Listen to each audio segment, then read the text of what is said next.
Today's episode is sponsored by BetterHelp. And, one thing that I've realized as an adult is how easy it is to fall into the same negative patterns over and over again, whether it's relationships, work, how we talk to ourselves. Self-talk is obviously so important. And it's so hard to break those cycles without the right kind of outside support. And therapy has really helped me understand where those patterns come from, how to actually change them, how to acknowledge them, address them, fix them, rather than just recognizing them. And that's why I think therapy is so powerful, because it gives you the tools and the perspective that you may never have found or developed on your own. It's not about weakness. Going to therapy is a sign of strength. It's a sign of wellness, not weakness. And my sponsor, BetterHelp, makes starting therapy so simple. They'll connect you with a licensed therapist who is trained to listen, trained to help you work through whatever you're facing, whatever you're dealing with. And all you have to do is fill out a brief questionnaire, and then you'll get matched like that with a licensed therapist in as little as a couple of days.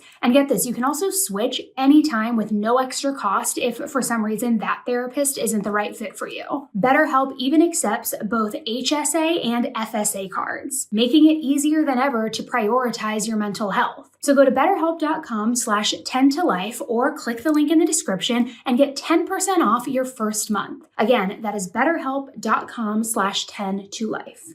On a quiet October Saturday night in Northwest Philadelphia, Kada Scott was getting ready for her overnight shift at an assisted living facility. She tied her hair back, she grabbed her bag, she told her family goodbye, and she headed out. Now, Kada was beautiful. She was smart, she was driven, and she was so passionate about her work. But that night, there was some serious tension, because for days, Kada had been receiving very strange, very unwanted phone calls, and I'm talking non-stop. These calls were coming from numbers that she did not even recognize. Some came during the day, others during her night shift. And her friends and family said that she had mentioned being harassed by people that she didn't know. She was scared. She didn't understand what was happening. But even though that was happening, Kada still had to live her life. She still had to go to work. She had responsibilities. So she ended up brushing it off as best as she could. She went to work, and she had plans to meet up with someone later that evening, a man that she had actually been talking with for a few days. So she clocked in for her shift at around 10 p.m. But within minutes, her phone was blowing up again. That same number was calling her over and over, and Kada was clearly upset. A coworker actually overheard her when she answered one of these phone calls, in which Kada said, "I can't believe that you're calling me about this shit." Then, a few minutes later, Kada walked outside. Now, when Kada's coworkers realized that she hadn't come back inside, they assumed that she had just stepped away for a few minutes. Maybe she took her break early, maybe she had to take a call, whatever it may be. But the thing is, she never came back. And then, the next morning, she didn't return home. Her family called her phone, but there was no answer. Her car was still parked at her job, but now her phone was off, and nobody could find her. And the events of the next 2 weeks, they rocked Philadelphia and resonated across the country. So who was Kada Scott? And who was the man that she was supposed to meet that night? Who had been calling her? I'm Annie Elise. This is 10 to Life, and let's jump right in.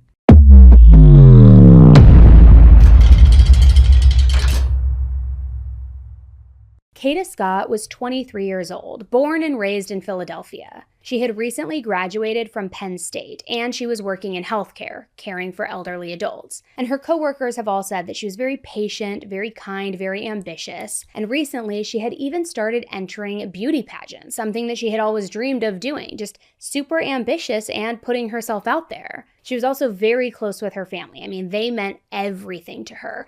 In fact, that's why her sudden silence after the night of October 4th, it immediately felt not only off, but very alarming. Her dad, Kevin, even had said, "She's my oldest daughter. I love her. And these last few days have been crazy, head spinning, just trying to figure out what's going on." Now, just as importantly, who was the man that Kada was supposed to meet that night? The investigators traced Kada's phone activity, and they discovered that 2 days before she disappeared, she had started receiving messages from a number that she didn't have saved in her phone.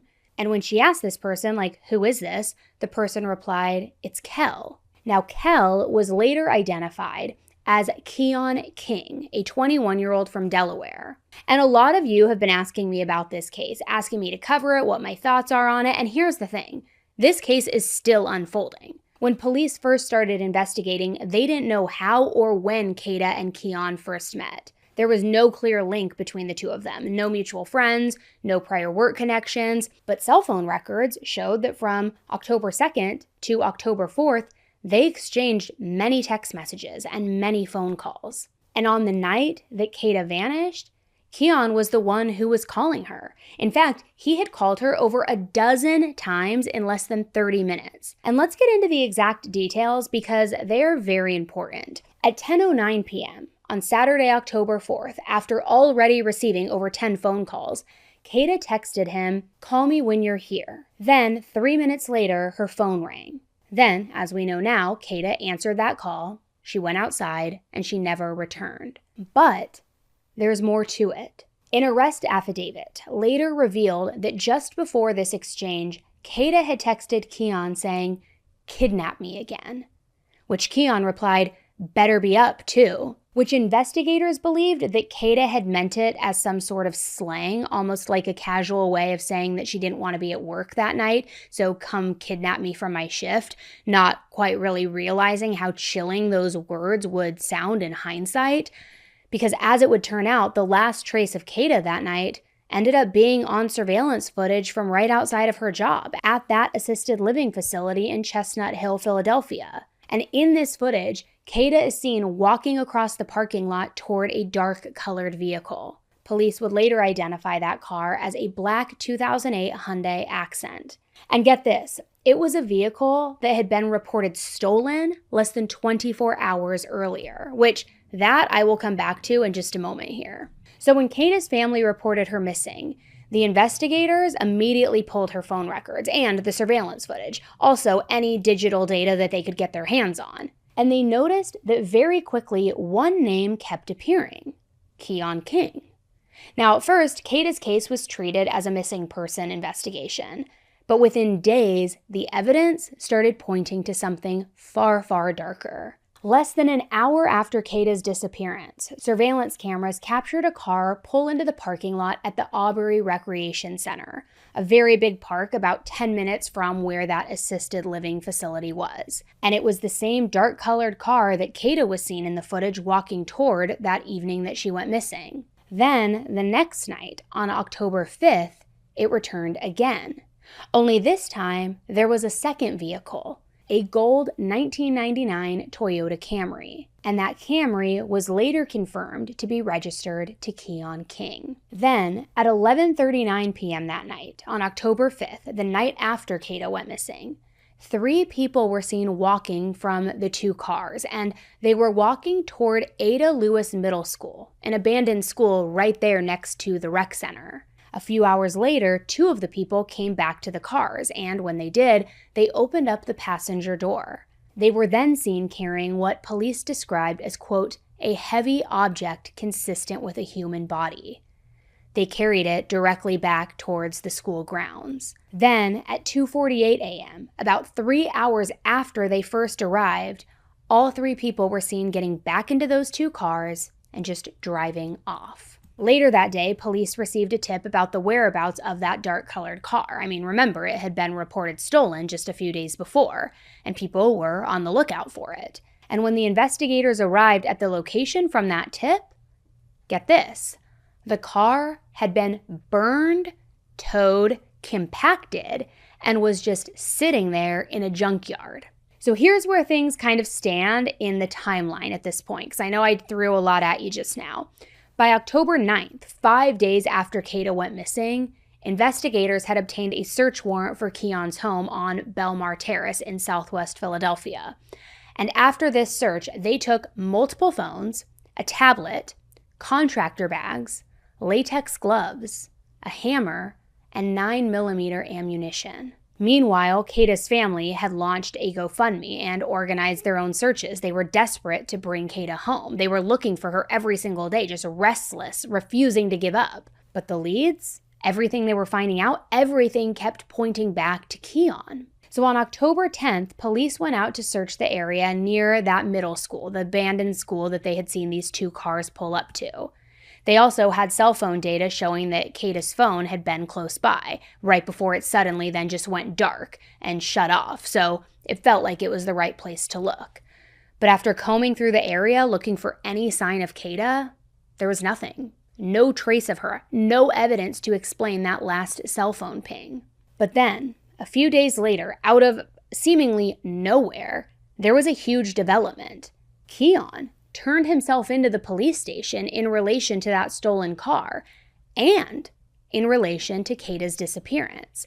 But he wouldn't answer any questions. So it begged the question, was he exercising his right to an attorney first? Was he kind of taking responsibility, but not really? I mean, it's not very clear. But police did announce his arrest on the kidnapping and arson charges because remember, that other vehicle had been burned, and they were also urging the public to help locate his gold Camry. They were asking for any information that could possibly be related to Kada's whereabouts. And shortly after the police announced Keon's arrest, they did receive a tip that his car was in the parking lot of this building called the Gypsy Lane Condos, a place about 15 minutes from the rec center and middle school. And sure enough, when they arrived, they quickly secured this abandoned vehicle and they treated it as possible evidence. They also pulled surveillance footage from the property, trying to see if it could piece together what happened here, what the truth was. And what they saw? It raised even more questions. Surveillance video from a few days before showed Keon repeatedly opening the trunk and then walking back and forth from the trunk to the driver door of the car. And it's still not clear why he kept going back to the trunk or what he was doing in those moments and what he kept, all these movements meant. It hasn't been revealed. And it also hasn't been revealed what they found inside the car, if anything. But now that Keon was in custody, the investigators were able to pull his phone records. And they found that Keon was also in the area of that same middle school around the time that Kada disappeared, the same time when her phone last pinged there. And, by the way, several other times in the days after her disappearance. So the detectives went out for another search. And while they hadn't found anything notable the first time around, this time they found Kada's glasses, her ID, her debit card, and her phone case. So this discovery raised even more questions. I mean, where was Kada? Obviously, she had been here since she disappeared, and coincidentally, or not so coincidentally, at the same time as Keon. So could she still be alive somewhere, possibly? The following days brought even more disturbing details, though, including a TikTok video that went viral. This video showed Keon looking through a woman's window. And it came out that this happened months earlier, and it fueled speculation that Keon was stalking, or at the very least obsessed with not only the woman who filmed this video, but also Kada. Go away, bitch. Don't come over here. Karen, call the cops. Call the... It's all these kids in here. Call the cops, you dumb bitch. He coming around the window. Go that way, Cameron.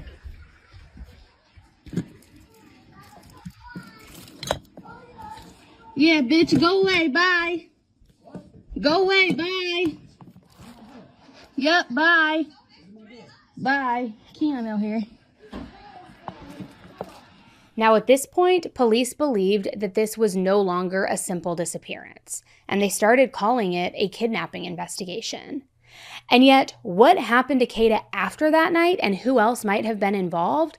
It remained a mystery. Until, suddenly, nearly 2 weeks after she vanished, the investigators received what they described as a very specific anonymous tip. Search teams then returned to the wooded area behind the middle school, that abandoned middle school that they had already searched twice before. That same spot, too, that they had surveillance footage of and where Keon's phone had once pinged. And what they found during that search, it changed everything. Hidden deep in the brush behind the middle school was a shallow grave. And inside, they discovered the remains of a young woman. Based on a tip that came in last night through the night, investigators began the process of following up on that tip this morning, starting around 10 o'clock this morning, following up on that tip.